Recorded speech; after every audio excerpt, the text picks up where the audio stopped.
अक्लमंद हंस की कहानी। एक बहुत बड़ा विशाल पेड़ था।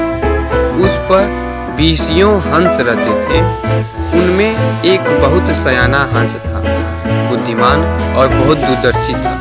सब उसका आदर करते थे और उसे ताऊ कहकर बुलाते थे। एक दिन उसने एक नन्ही सी बेल को पेड़ के तने पर बहुत नीचे लिपटते पाया। ताऊ ने दूसरे हंसों को बुलाकर कहा, देखो, इस बेल को नष्ट कर दो।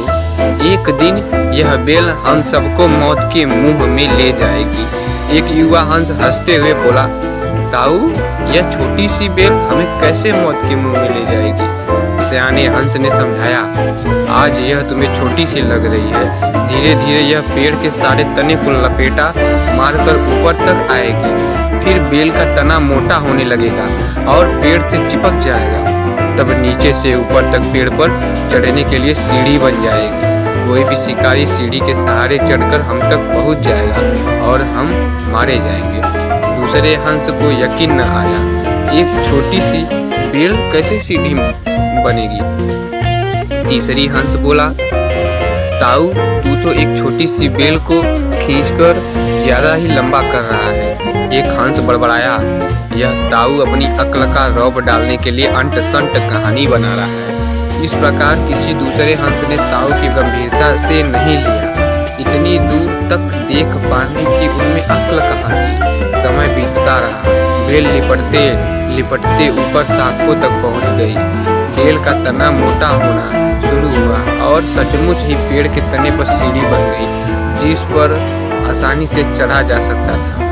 सबको ताऊ की बात की सच्चाई सामने नजर आने लगी, पर अब कुछ नहीं किया जा सकता था, क्योंकि बेल इतनी मजबूत हो गई थी कि उसे नष्ट करना हंसों के बस की बात नहीं थी। एक दिन जब हंस दाना चुगने बाहर गए हुए थे, तब एक बहेलिया उधर आ गया। पेड़ पर बनी सीढ़ी को देखते हुए उसने पेड़ पर चढ़कर जाल बिछाया और चला गया। शाम होते ही सारे हंस लौट आए।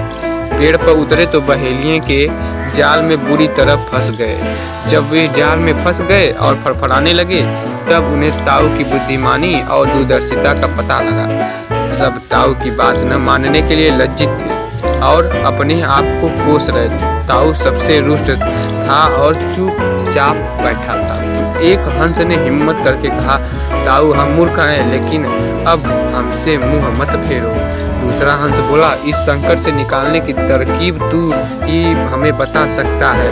आगे मेरी कोई बात नहीं टालेंगे। सभी हंसों ने हामी भरी।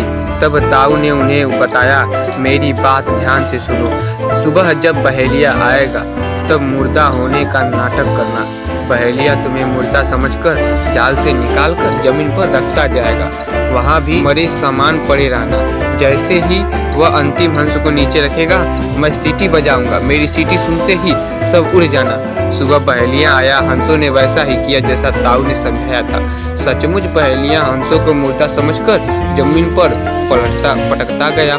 सीटी की आवाज के साथ ही सारे हंस उड़ गए। बहेलिया अवाक होकर देखता रह गया। सीख, बुद्धिमानों की सलाह गंभीरता से लेनी चाहिए। अगर यह वीडियो आपको अच्छा लगा हो तो इस वीडियो को लाइक कीजिए, सब्सक्राइब कीजिए।